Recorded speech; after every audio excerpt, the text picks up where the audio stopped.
आपको शनिवार के दिन भगवान शनिदेव जी महाराज का एक ऐसा चमत्कारी मंत्र सुनाने वाले हैं, जिसका अगर आप प्रतिदिन सच्चे मन से एक माला जाप या श्रवण कर लेते हैं तो आपको जो मिलेगा उसकी आपने कभी कामना भी न की होगी।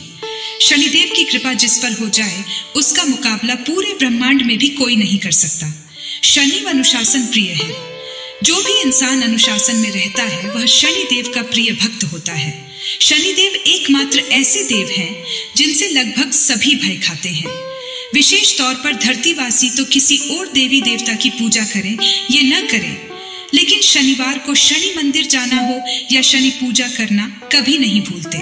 शनि दान लेने वाले की आवाज सुनकर तो हर आयु वर्ग के लोग सभी काम छोड़कर उसे दान देने के लिए हाजिर हो जाते हैं। जब वो शनि कृपा संबंधित ढेर सारे आशीर्वाद देता है तो व्यक्ति का तन और मन गदगद कर उठता है। शनि की कृपा से भक्तों को जीवन में कोई भी परेशानी नहीं होती है।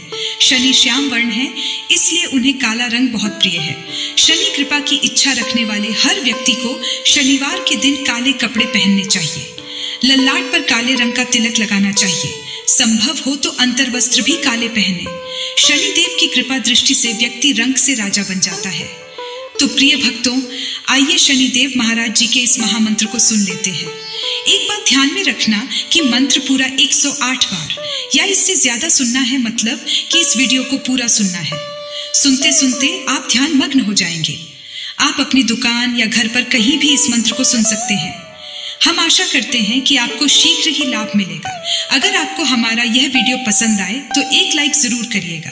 हमारे चैनल गुप्त मंत्र को सब्सक्राइब जरूर करिएगा। कमेंट में जय शनिदेव लिखकर अपनी उपस्थिति जरूर दिखाइएगा। अब मंत्र श्रवण करें। ओम नीलांजन समाभासं रवि पुत्रं यमाग्रजं छायामार्तण्ड सम्भूतं तं नमामि शनैश्चरम्। ओम नीलांजन समाभासं रवि पुत्रं यमाग्रजं छायामार्तण्ड सम्भूतं तं नमामि शनैश्चरम्। ओम नीलांजन समाभासं रवि पुत्रं यमाग्रजं छायामार्तण्ड सम्भूतं तं नमामि शनैश्चरम्। ओम नीलांजन समाभासं रवि पुत्रं यमाग्रजं छायामार्तण्ड सम्भूतं तं नमामि शनैश्चरम्। ओम नीलांजन समाभासं रवि पुत्रं यमाग्रजं छायामार्तण्ड सम्भूतं तं नमामि शनैश्चरम्। ओम नीलांजन समाभासं रवि पुत्रं यमाग्रजं छायामार्तण्ड सम्भूतं तं नमामि शनैश्चरम्। ओम नीलांजन समाभासं रवि पुत्रं यमाग्रजं छायामार्तण्ड सम्भूतं तं नमामि शनैश्चरम्। ओम नीलांजन समाभासं रवि पुत्रं यमाग्रजं छायामार्तण्ड सम्भूतं तं नमामि शनैश्चरम्। ओम नीलांजन समाभासं रविपुत्रं यमाग्रजं छायामार्तण्डसम्भूतं तं नमामि शनैश्चरम्।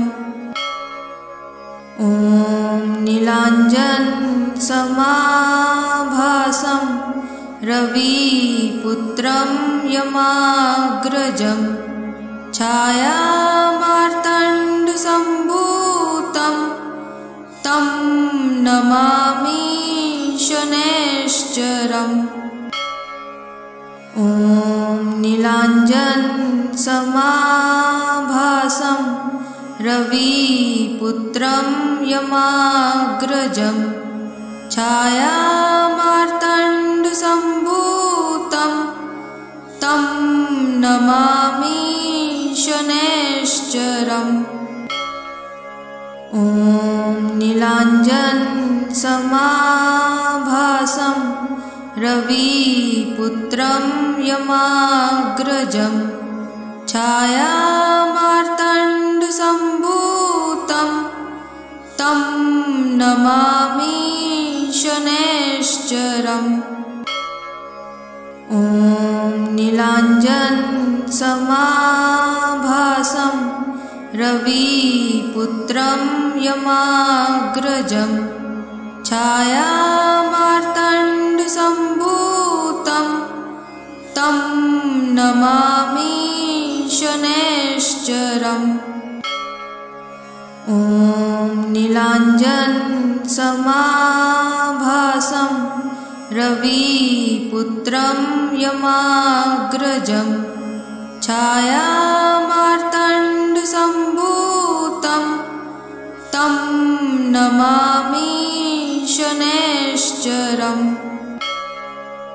ॐ नीलाञ्जनसमाभासं रविपुत्रं यमाग्रजं छायामार्तण्डसम्भूतं तं नमामि शनैश्चरम्।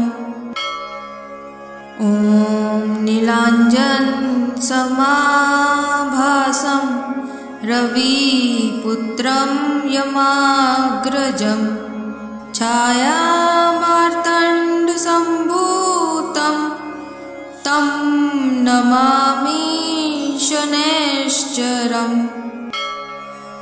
ॐ नीलाञ्जनसमाभासं रविपुत्रं यमाग्रजं छायामार्तण्डसम्भूतं तं नमामि शनैश्चरम्।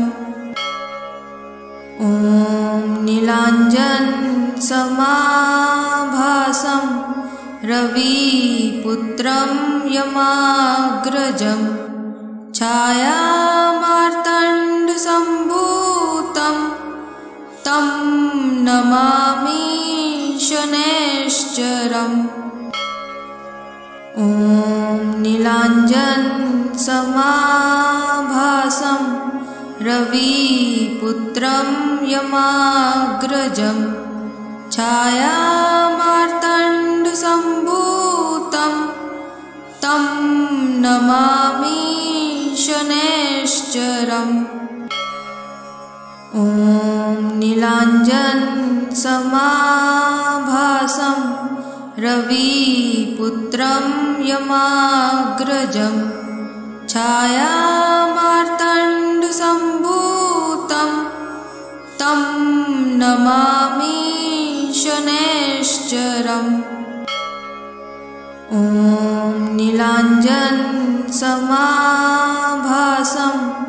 रविपुत्रं यमाग्रजं छायामार्तण्डसम्भूतं तं नमामि शनैश्चरम्।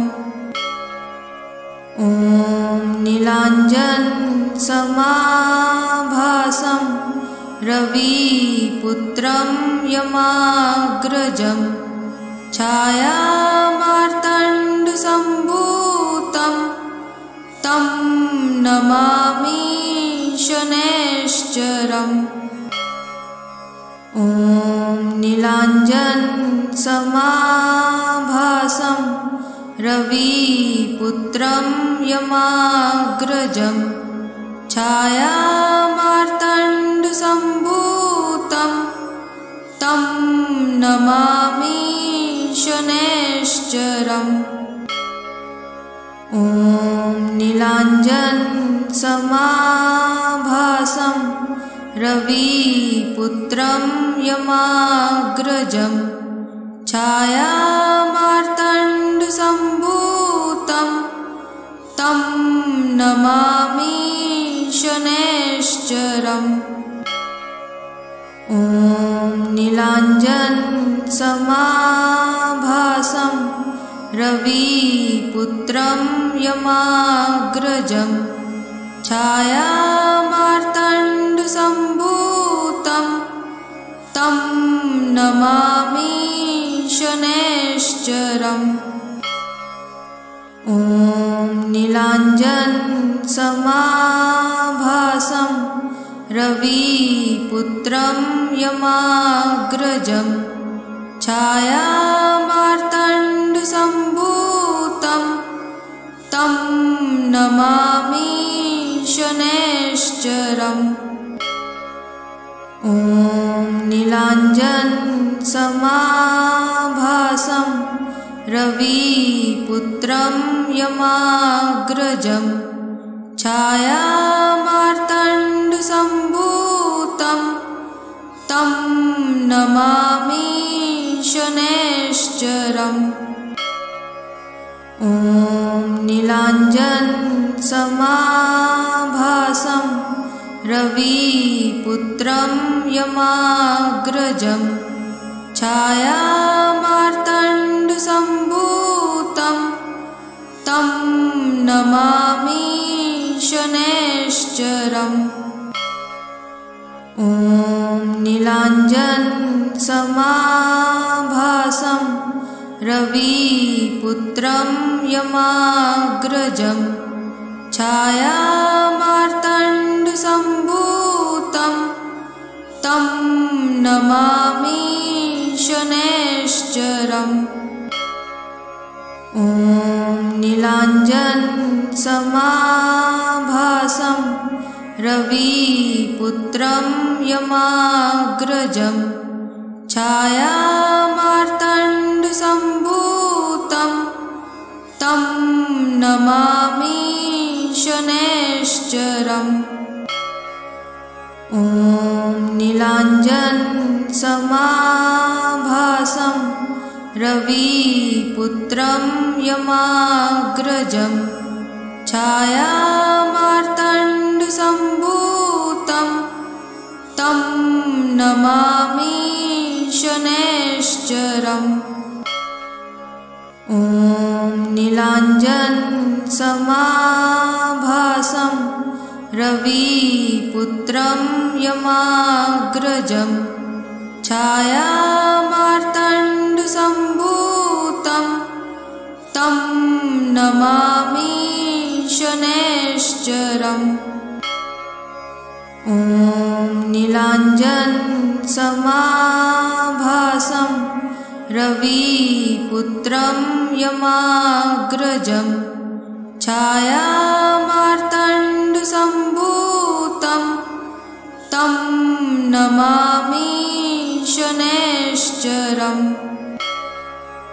ॐ नीलाञ्जनसमाभासं रविपुत्रं यमाग्रजं छायामार्तण्डसम्भूतं तं नमामि शनैश्चरम्। ॐ नीलाञ्जनसमाभासं रविपुत्रं यमाग्रजं छायामार्तण्डसम्भूतं तं नमामि शनैश्चरम्। ॐ नीलाञ्जनसमाभासं रविपुत्रं यमाग्रजं छायामार्तण्डसम्भूतं तं नमामि शनैश्चरम्। ॐ नीलाञ्जनसमाभासं रविपुत्रं यमाग्रजं छायामार्तण्डसम्भूतं तं नमामि शनैश्चरम्। ॐ नीलाञ्जनसमाभासं रविपुत्रं यमाग्रजं छायामार्तण्डसम्भूतं तं नमामि शनैश्चरम्। ॐ नीलाञ्जनसमाभासं रविपुत्रं यमाग्रजं छायामार्तण्डसम्भूतं तं नमामि शनैश्चरम्। ॐ नीलाञ्जनसमाभासं रविपुत्रं यमाग्रजं छायामार्तण्डसम्भूतं तं नमामि शनैश्चरम्। ॐ नीलाञ्जनसमाभासं रविपुत्रं यमाग्रजं छायामार्तण्डसम्भूतं तं नमामि शनैश्चरम्। ॐ नीलाञ्जनसमाभासं रविपुत्रं यमाग्रजं छायामार्तण्डसम्भूतं तं नमामि शनैश्चरम्। ॐ नीलाञ्जनसमाभासं रविपुत्रं यमाग्रजं छायामार्तण्डसम्भूतं तं नमामि शनैश्चरम्। ॐ नीलाञ्जनसमाभासं रविपुत्रं यमाग्रजं छायामार्तण्डसम्भूतं तं नमामि शनैश्चरम्। ॐ नीलाञ्जनसमाभासं रविपुत्रं यमाग्रजं छायामार्तण्डसम्भूतं तं नमामि शनैश्चरम्। ॐ नीलाञ्जनसमाभासं रविपुत्रं यमाग्रजं छायामार्तण्डसम्भूतं तं नमामि शनैश्चरम्।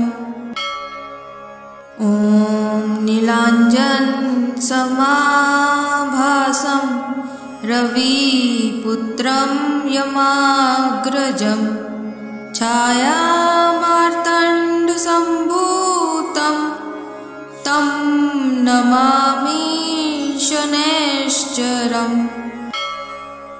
ॐ नीलाञ्जनसमाभासं रविपुत्रं यमाग्रजं छायामार्तण्डसम्भूतं तं नमामि शनैश्चरम्। ॐ नीलाञ्जनसमाभासं रविपुत्रं यमाग्रजं छायामार्तण्डसम्भूतं तं नमामि शनैश्चरम्। ॐ नीलाञ्जनसमाभासं रविपुत्रं यमाग्रजं छायामार्तण्डसम्भूतं तं नमामि शनैश्चरम्। ॐ नीलाञ्जनसमाभासं रविपुत्रं यमाग्रजं छायामार्तण्डसम्भूतं तं नमामि शनैश्चरम्। ॐ नीलाञ्जनसमाभासं रविपुत्रं यमाग्रजं छायामार्तण्डसम्भूतं तं नमामि शनैश्चरम्। ॐ नीलाञ्जनसमाभासं रविपुत्रं यमाग्रजं छायामार्तण्डसम्भूतं तं नमामि शनैश्चरम्। ॐ नीलाञ्जनसमाभासं रविपुत्रं यमाग्रजं छायामार्तण्डसम्भूतं तं नमामि शनैश्चरम्। ॐ नीलाञ्जनसमाभासं रविपुत्रं यमाग्रजं छायामार्तण्डसम्भूतं तं नमामि शनैश्चरम्। ॐ नीलाञ्जनसमाभासं रविपुत्रं यमाग्रजं छायामार्तण्डसम्भूतं तं नमामि शनैश्चरम्। ॐ नीलाञ्जनसमाभासं रविपुत्रं यमाग्रजं छायामार्तण्डसम्भूतं तं नमामि शनैश्चरम्। ॐ नीलाञ्जनसमाभासं रविपुत्रं यमाग्रजं छायामार्तण्डसम्भूतं तं नमामि शनैश्चरम्। ॐ नीलाञ्जनसमाभासं रविपुत्रं यमाग्रजं छायामार्तण्डसम्भूतं तं नमामि शनैश्चरम्। ॐ नीलाञ्जनसमाभासं रविपुत्रं यमाग्रजं छायामार्तण्डसम्भूतं तं नमामि शनैश्चरम्। ॐ नीलाञ्जनसमाभासं रविपुत्रं यमाग्रजं छायामार्तण्डसम्भूतं तं नमामि शनैश्चरम्। ॐ नीलाञ्जनसमाभासं रविपुत्रं यमाग्रजं छायामार्तण्डसम्भूतं तं नमामि शनैश्चरम्। ॐ नीलाञ्जनसमाभासं रविपुत्रं यमाग्रजं छायामार्तण्डसम्भूतं तं नमामि शनैश्चरम्। ॐ नीलाञ्जनसमाभासं रविपुत्रं यमाग्रजं छायामार्तण्डसम्भूतं तं नमामि शनैश्चरम्। ॐ नीलाञ्जनसमाभासं रविपुत्रं यमाग्रजं छायामार्तण्डसम्भूतं तं नमामि शनैश्चरम्। ॐ नीलाञ्जनसमाभासं रविपुत्रं यमाग्रजं छायामार्तण्डसम्भूतं तं नमामि शनैश्चरम्। ॐ नीलाञ्जनसमाभासं रविपुत्रं यमाग्रजं छायामार्तण्डसम्भूतं तं नमामि शनैश्चरम्। ॐ नीलाञ्जनसमाभासं रविपुत्रं यमाग्रजं छायामार्तण्डसम्भूतं तं नमामि शनैश्चरम्। ॐ नीलाञ्जनसमाभासं रविपुत्रं यमाग्रजं छायामार्तण्डसम्भूतं तं नमामि शनैश्चरम्। ॐ नीलाञ्जनसमाभासं रविपुत्रं यमाग्रजं छायामार्तण्डसम्भूतं तं नमामि शनैश्चरम्।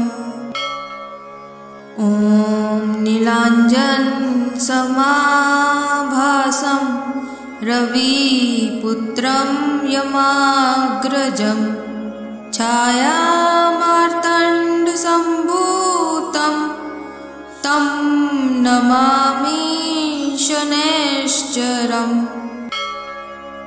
ॐ नीलाञ्जनसमाभासं रविपुत्रं यमाग्रजं छायामार्तण्डसम्भूतं तं नमामि शनैश्चरम्। ॐ नीलाञ्जनसमाभासं रविपुत्रं यमाग्रजं छायामार्तण्डसम्भूतं तं नमामि शनैश्चरम्। ॐ नीलाञ्जनसमाभासं रविपुत्रं यमाग्रजं छायामार्तण्डसम्भूतं तं नमामि शनैश्चरम्। ॐ नीलाञ्जनसमाभासं रविपुत्रं यमाग्रजं छायामार्तण्डसम्भूतं तं नमामि शनैश्चरम्। ॐ नीलाञ्जनसमाभासं रविपुत्रं यमाग्रजं छायामार्तण्डसम्भूतं तं नमामि शनैश्चरम्। ॐ नीलाञ्जनसमाभासं रविपुत्रं यमाग्रजं छायामार्तण्डसम्भूतं तं नमामि शनैश्चरम्।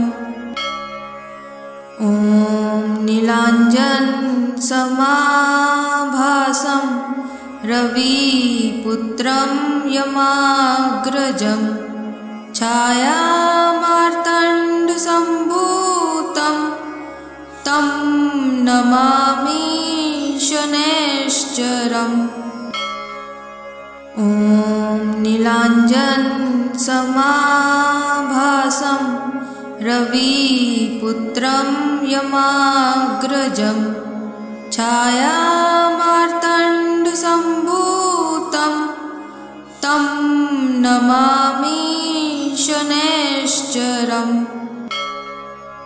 ॐ नीलाञ्जनसमाभासं रविपुत्रं यमाग्रजं छायामार्तण्डसम्भूतं तं नमामि शनैश्चरम्।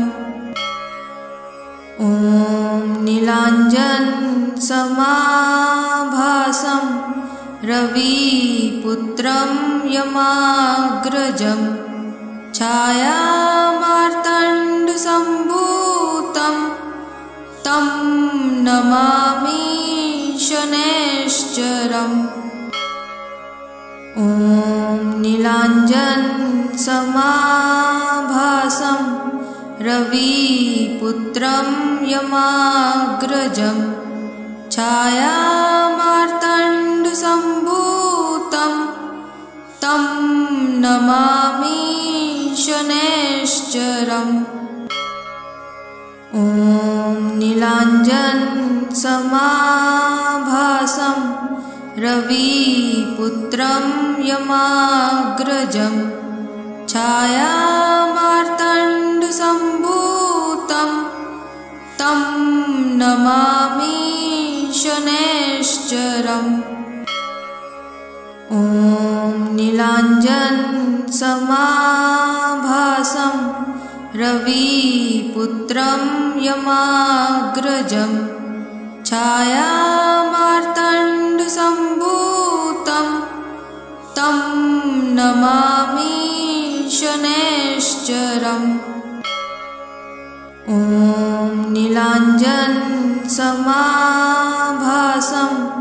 रविपुत्रं यमाग्रजं छायामार्तण्डसम्भूतं तं नमामि शनैश्चरम्।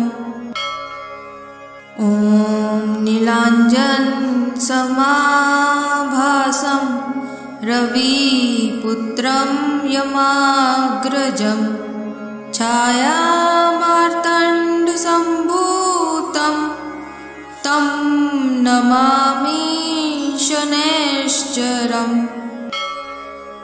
ॐ नीलाञ्जनसमाभासं रविपुत्रं यमाग्रजं छायामार्तण्डसम्भूतं तं नमामि शनैश्चरम्।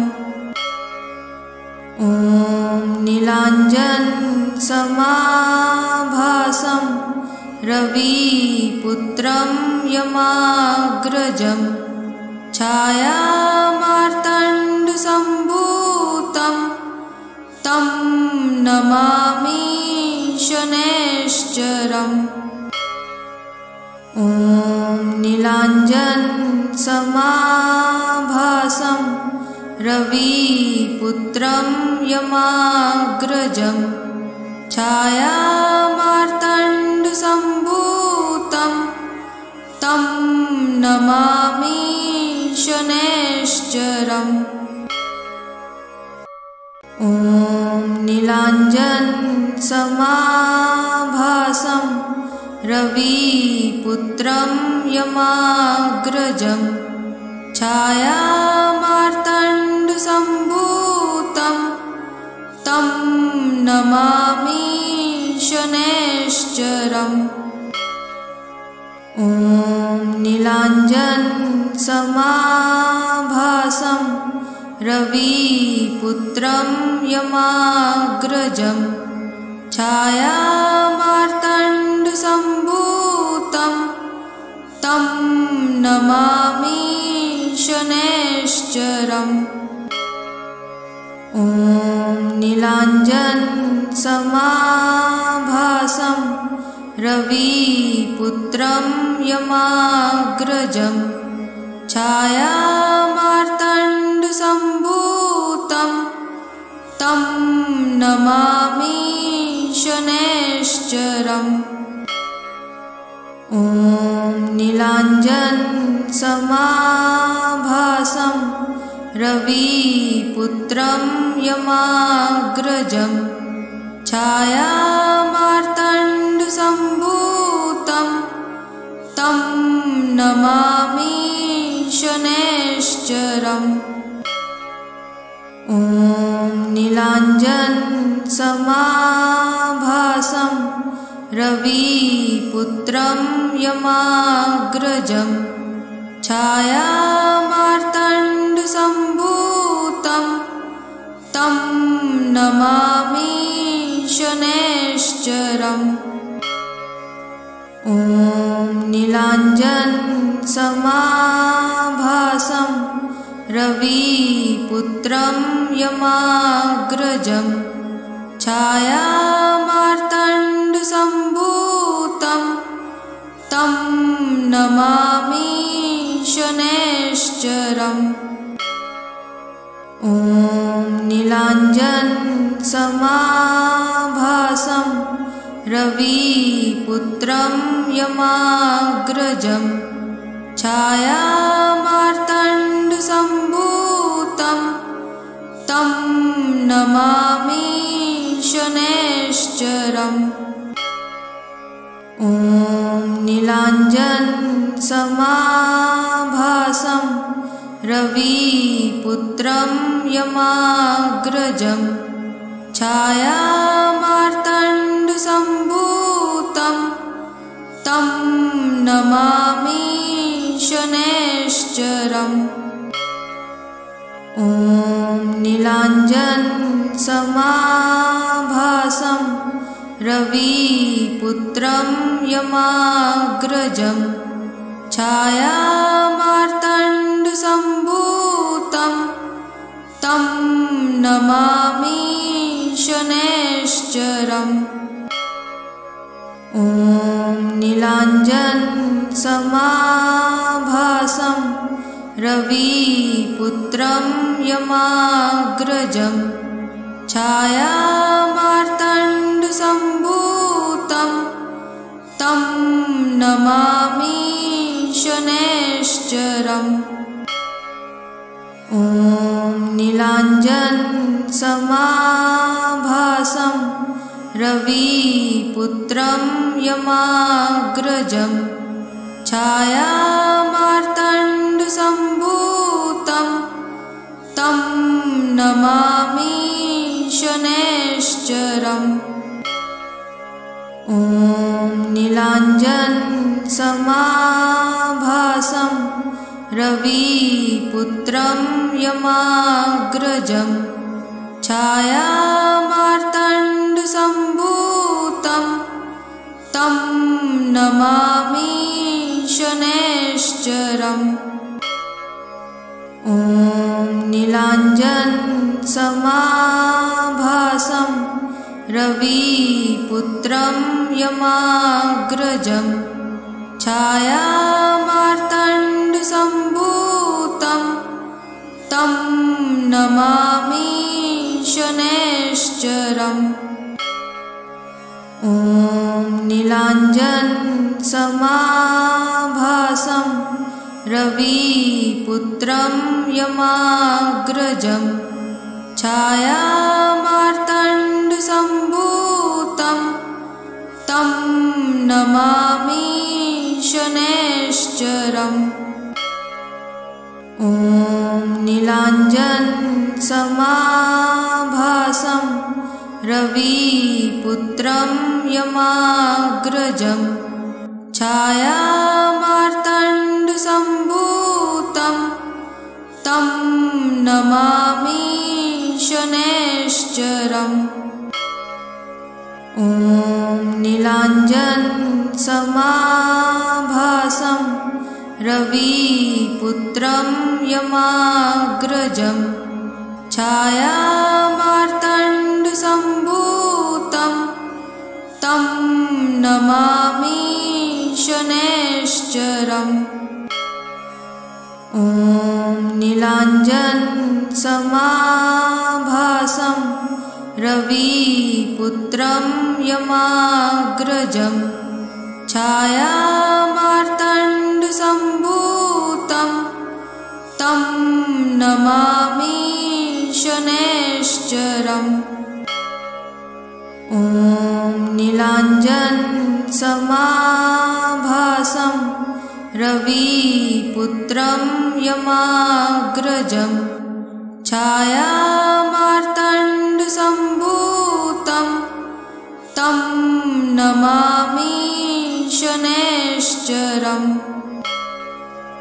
ॐ नीलाञ्जनसमाभासं रविपुत्रं यमाग्रजं छायामार्तण्डसम्भूतं तं नमामि शनैश्चरम् ॐ नीलाञ्जनसमाभासं रविपुत्रं यमाग्रजं छायामार्तण्डसम्भूतं तं नमामि शनैश्चरम्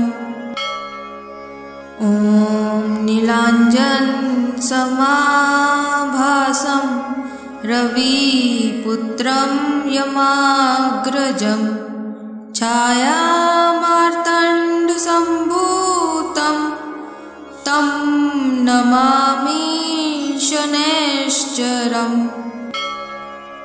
ॐ नीलाञ्जनसमाभासं रविपुत्रं यमाग्रजं छायामार्तण्डसम्भूतं तं नमामि शनैश्चरम् ॐ नीलाञ्जनसमाभासं रविपुत्रं यमाग्रजं छायामार्तण्डसम्भूतं तं नमामि शनैश्चरम् ॐ नीलाञ्जनसमाभासं रविपुत्रं यमाग्रजं छायामार्तण्डसम्भूतं तं नमामि शनैश्चरम् ॐ नीलाञ्जनसमाभासं रविपुत्रं यमाग्रजं छायामार्तण्डसम्भूतं तं नमामि शनैश्चरम् ॐ नीलाञ्जनसमाभासं रविपुत्रं यमाग्रजं छायामार्तण्डसम्भूतं तं नमामि शनैश्चरम् ॐ नीलाञ्जनसमाभासं रविपुत्रं यमाग्रजं छायामार्तण्डसम्भूतं तं नमामि शनैश्चरम् ॐ नीलाञ्जनसमाभासं रविपुत्रं यमाग्रजं छायामार्तण्डसम्भूतं तं नमामि शनैश्चरम्। ॐ नीलाञ्जनसमाभासं रविपुत्रं यमाग्रजं छायामार्तण्डसम्भूतं तं नमामि शनैश्चरम्। ॐ नीलाञ्जनसमाभासं रविपुत्रं यमाग्रजं छायामार्तण्डसम्भूतं तं नमामि शनैश्चरम्। ॐ नीलाञ्जनसमाभासं रविपुत्रं यमाग्रजं छायामार्तण्डसम्भूतं तं नमामि शनैश्चरम्। ॐ नीलाञ्जनसमाभासं रविपुत्रं यमाग्रजं छायामार्तण्डसम्भूतं तं नमामि शनैश्चरम्। ॐ नीलाञ्जनसमाभासं रविपुत्रं यमाग्रजं छायामार्तण्डसम्भूतं तं नमामि शनैश्चरम्। ॐ नीलाञ्जनसमाभासं रविपुत्रं यमाग्रजं छायामार्तण्डसम्भूतं तं नमामि शनैश्चरम्। ॐ नीलाञ्जनसमाभासं रविपुत्रं यमाग्रजं छायामार्तण्डसम्भूतं तं नमामि शनैश्चरम्। ॐ नीलाञ्जनसमाभासं रविपुत्रं यमाग्रजं छायामार्तण्डसम्भूतं तं नमामि शनैश्चरम्। ॐ नीलाञ्जनसमाभासं रविपुत्रं यमाग्रजं छायामार्तण्डसम्भूतं तं नमामि शनैश्चरम्। ॐ नीलाञ्जनसमाभासं रविपुत्रं यमाग्रजं छायामार्तण्डसम्भूतं तं नमामि शनैश्चरम्।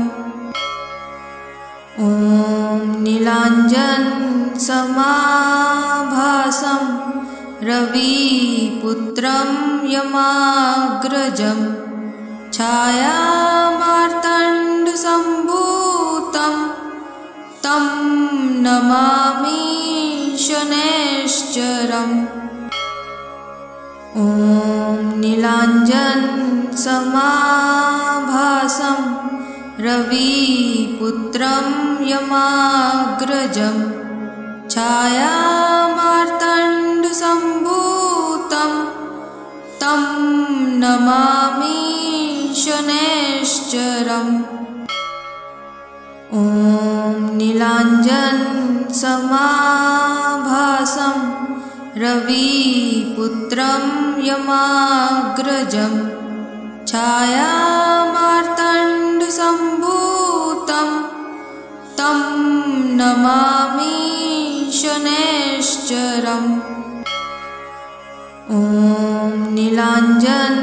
समाभासं रविपुत्रं यमाग्रजं छायामार्तण्डसम्भूतं तं नमामि शनैश्चरम्। ॐ नीलाञ्जनसमाभासं रविपुत्रं यमाग्रजं छायामार्तण्डसम्भूतं तं नमामि शनैश्चरम्। ॐ नीलाञ्जनसमाभासं रविपुत्रं यमाग्रजं छायामार्तण्डसम्भूतं तं नमामि शनैश्चरम्।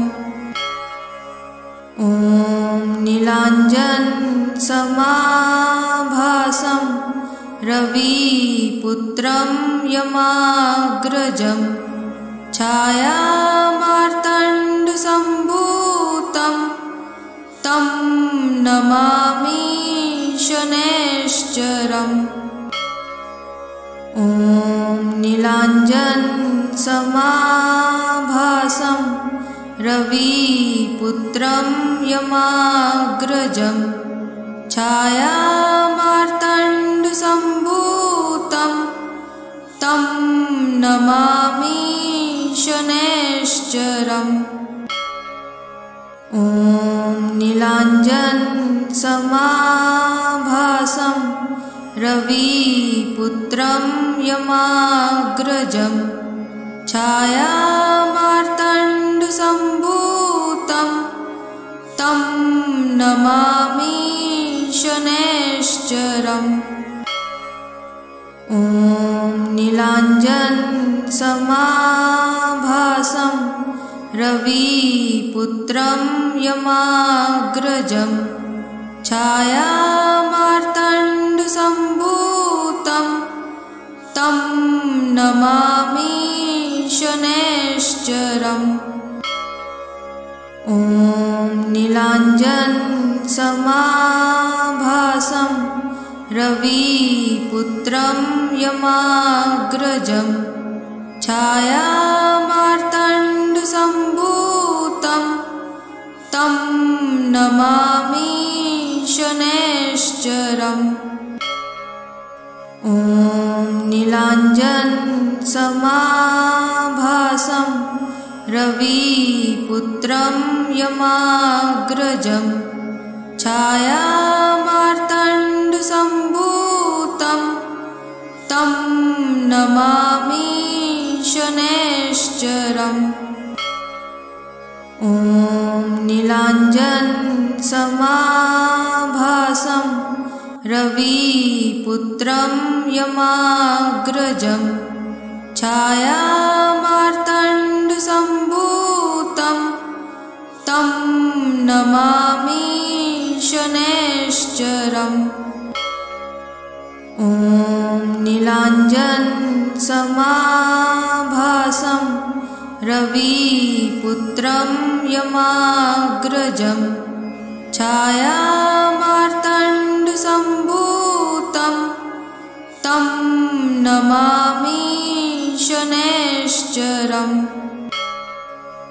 ॐ नीलाञ्जनसमाभासं रविपुत्रं यमाग्रजं छायामार्तण्डसम्भूतं तं नमामि शनैश्चरम्। ॐ नीलाञ्जनसमाभासं रविपुत्रं यमाग्रजं छायामार्तण्डसम्भूतं तं नमामि शनैश्चरम्। ॐ नीलाञ्जनसमाभासं रविपुत्रं यमाग्रजं छायामार्तण्डसम्भूतं तं नमामि शनैश्चरम्। ॐ नीलाञ्जनसमाभासं रविपुत्रं यमाग्रजं छायामार्तण्डसम्भूतं तं नमामि शनैश्चरम्। ॐ नीलाञ्जनसमाभासं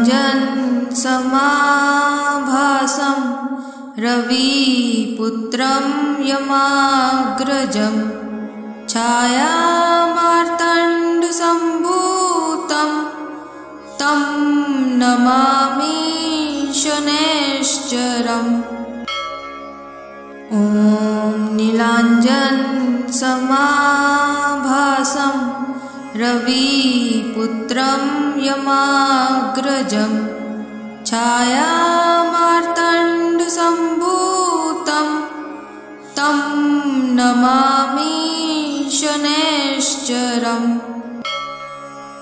ॐ नीलाञ्जनसमाभासं रविपुत्रं यमाग्रजं छायामार्तण्डसम्भूतं तं नमामि शनैश्चरम्। ॐ नीलाञ्जनसमाभासं रविपुत्रं यमाग्रजं छायामार्तण्डसम्भूतं तं नमामि शनैश्चरम्। ॐ नीलाञ्जनसमाभासं रविपुत्रं यमाग्रजं छायामार्तण्डसम्भूतं तं नमामि शनैश्चरम्। ॐ नीलाञ्जनसमाभासं रविपुत्रं यमाग्रजं छायामार्तण्डसम्भूतं तं नमामि शनैश्चरम्। ॐ नीलाञ्जनसमाभासं रविपुत्रं यमाग्रजं छायामार्तण्डसम्भूतं तं नमामि शनैश्चरम्। ॐ नीलाञ्जनसमाभासं रविपुत्रं यमाग्रजं छायामार्तण्डसम्भूतं तं नमामि शनैश्चरम्। ॐ नीलाञ्जनसमाभासं रविपुत्रं यमाग्रजं छायामार्तण्डसम्भूतं तं नमामि शनैश्चरम्। ॐ नीलाञ्जनसमाभासं रविपुत्रं यमाग्रजं छायामार्तण्डसम्भूतं तं नमामि शनैश्चरम्। ॐ नीलाञ्जनसमाभासं रविपुत्रं यमाग्रजं छायामार्तण्डसम्भूतं तं नमामि शनैश्चरम्। ॐ नीलाञ्जनसमाभासं रविपुत्रं यमाग्रजं छायामार्तण्डसम्भूतं तं नमामि शनैश्चरम्। ॐ नीलाञ्जनसमाभासं रविपुत्रं यमाग्रजं छायामार्तण्डसम्भूतं तं नमामि शनैश्चरम्। ॐ नीलाञ्जनसमाभासं रविपुत्रं यमाग्रजं छायामार्तण्डसम्भूतं तं नमामि शनैश्चरम्। ॐ नीलाञ्जनसमाभासं रविपुत्रं यमाग्रजं छायामार्तण्डसम्भूतं तं नमामि शनैश्चरम्। ॐ नीलाञ्जनसमाभासं रविपुत्रं यमाग्रजं छायामार्तण्डसम्भूतं तं नमामि शनैश्चरम्। ॐ नीलाञ्जनसमाभासं